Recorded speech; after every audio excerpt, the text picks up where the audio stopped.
A new trailer! Finally, a new Dragon Ball Sparking Zero trailer, and we have a confirmed release date for it too. We will be getting a new Dragon Ball Sparking Zero trailer at January 28th. Now, we haven't been given a time yet, but we do know it will be premiered on the Dragon Ball or Bandai Namco America YouTube channel. They haven't started the stream yet, so don't go looking for it by the time this video is up.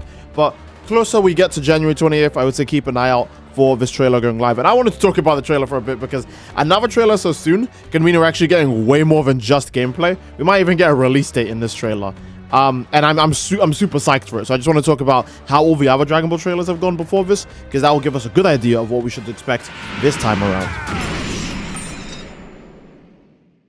Now, I will start by saying that this trailer or premiere trailer we're going to get is actually from the Dragon Ball Battle Hour event. As you guys will know, Dragon Ball Battle Hour this year is a completely offline event, so people who are seeing it live might actually see it a few seconds before we do, or a few minutes before we do, because usually during Battle Hour, they like to show the trailer or the new material, and then they post it to social media afterwards. So I think people at the online event might actually still, the offline event, my bad, might actually still see it before we do. But we will at least still see the trailer, right? I don't think there'll be anyone streaming this one, mostly because it seems like they really want this to stay offline. So they're probably keeping an eye out. If they see you with your phone out, they'll probably just break it. But if any of you guys are going there, by the way, please let me know in the comment section down below. But yes, this will be a completely offline event, but they are going to be streaming at least a few things. We know that much, like the Dragon Ball Sparking trailer, as well as maybe the game producers talks about the different Dragon Ball games. We know Xenoverse 2 is definitely supposed to get an update soon, because Xenoverse 2's market store icons have changed, as well as the game's home and menu screen when you now go on Dragon Ball Xenoverse 2 on your Xbox, PlayStation, Nintendo Switch, anything. The icons for that game has changed too. Dragon Ball Z Kakarot is also going to get 6 DLC. So a lot of Dragon Ball news is happening in general, but we are mostly here for the Sparking Zero third trailer. This is the third trailer we've got. That's pretty quick, considering we just got the second one kind of recently, right? Maybe like a month or two ago. Either way, trailer 3 for Dragon Ball Sparking Zero, I imagine, will be even more gameplay, because getting a gameplay trailer that showed so much gameplay last time was pretty damn amazing. So we're going to get even more gameplay most likely here. We might even get to see some HUD elements, and naturally, again, probably a release date. It's kind of weird for them to do 3 trailers with no release date. I can't think of a Dragon Ball game that has done that ever. It's usually just 1 trailer, 2 trailer release date. So we will see. I'm hoping again that there will be a release date. And again, just like most other Dragon Ball games now, there probably will be like some sort of weird beta or demo you can play. I think Kakarot's the only game recently that I can think of that didn't have like a demo or a beta. Even games like Battle of Z and all that stuff had like a demo you could play, or like I think it was like a mini free version, but who knows. So I can't wait to see what Sparking Zero has in store for us. Obviously, when the trailer comes out, we'll know whether it has a release date or any of that good stuff, you know. Either way, I'm really excited to know what else they'll announce during the live events, I guess, because we will get more than the gameplay trailer or the new trailer. I'm sure it'll be a gameplay / release date trailer, right? We will get more than that guaranteed for a fact, since the actual panel that involves Sparking Zero and all the other Dragon Ball games involved is 2 hours and 30 minutes.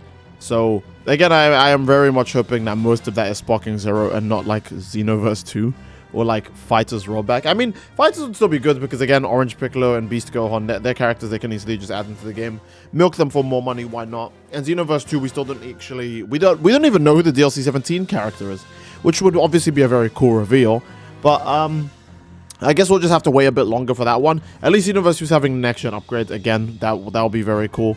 But we are really just in here for Sparking Zero. Sparking Zero is the most important thing. I want to see more mechanics. I want to see the beam super deflects. I do like how they're so much faster in this game than they are in Raging Blast.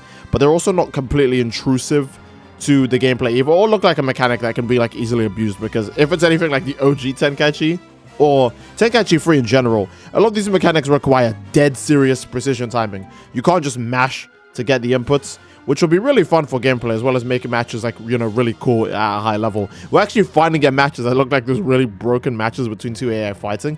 When was the last time we had like seriously good AI in a Dragon Ball game, right? I guess Xenoverse 2 had a recent update that was kind of insane with the cross versus mode that made the AI good. But for the most part, Xenoverse AI and Fighters AI do not behave like Tenkaichi 3 AI. They don't just read your inputs and are like just gods at the game. The hardest Fighters AI just have like broken stats. They don't really they're not actually like more competent than any other AI. They just have broken stats. So Sparking Zero will also bring back really goofy OP AI. So for those of you guys who again want to see that, they'll probably show off more of it during the live stream. So yeah, again, don't forget January 28th. Just keep an eye out. If we do get more gameplay, I would like to see mostly one giant characters or characters that can transform mid-combat at least. I want to see what the transformation animations look like for a lot of characters, because obviously that'd be very cool. I want to know if Jiren will get a transformation into full power mode, because a lot of like fan stuff in other games don't actually give Jiren a transformation. He just has his base form. Yeah, I know his transformation is literally just a powered up state, but so is Bojack's. So yeah, if Bojack could get one in Tenkaichi 3, I really want Jiren to get one in Sparking Zero. Not to mention giant characters again. Bergamo was in that trailer, so I'm hoping we can at least see Giant Bergamo, because Giant Bergamo would confirm that we get Giant Orange Piccolo and Cell Max, which is so ideal. I think first real Dragon Ball game we'll get to play Cell Max. Maybe Dokkan might actually beat Sparking Zero to the punch, because Dokkan did recently make Hirudegan well, I guess playable by Dokkan standards, right? A playable character, and usually Dokkan just avoids the characters who start off in their giant forms as like a standalone like unit. But yeah, Dokkan's warming up to giant characters, hopefully, because Sparking Zero is gonna have giant characters in it too, right? Yeah. Fighters' rollback too. I always like to imagine a Fighters' rollback test was partially so they can ensure Sparking Zero would have a good connection, because again, the rollback test came out of like literally like nowhere. They did say that they were gonna do rollback for the game ages ago, but they never did. Ironically enough, it was like what, 2 years before they finally actually like tried the rollback beta, and the timing is very convenient considering when Sparking got like announced and when we're hearing extra news about it. So I'm thinking that maybe Sparking Zero has a chance to have possibly a rare good connection out of all the Bandai and Dragon Ball games. It looks like they're actually putting a lot of stocks into this one. They obviously don't want this one to fail, and neither do we. We don't want this one to fail either, because this is a game we've all been waiting forever for. So yeah, I'm curious to see how many things from other Dragon Ball games they'll implement in Sparking Zero naturally, because it looks like it can borrow from a lot of things. We'll take inspiration from a lot of things, right?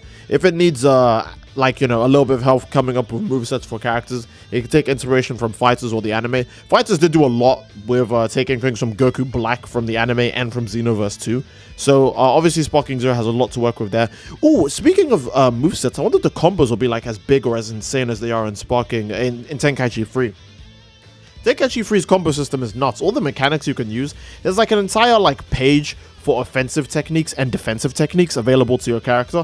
Obviously some characters have more than others, because it'd be weird to see Hirudegan have as much skill as Super Saiyan 4 Gogeta.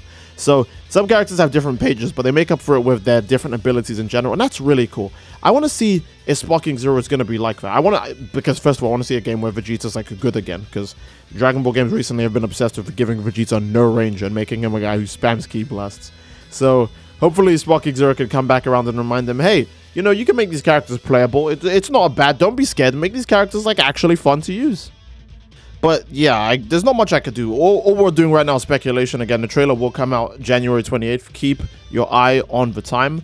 And the closer it gets to the day of January 28th, remember to always check the Bandai Namco UK, America, Dragon Ball Games accounts. Check any of those accounts and see if there's a premiere up or a live stream, because on that day you don't want to miss it. Or you could just subscribe to the channel, because we will also be posting it right here. So again, leave a like on the video and don't forget to subscribe to greatly support the channel. And I think this is a solid place to end it, amigos. Again, don't forget to hit the bell, otherwise you'll miss it when it comes out. And that will be it. Hope you guys enjoyed. Love you all, and I will see you all next time. Take care and peace.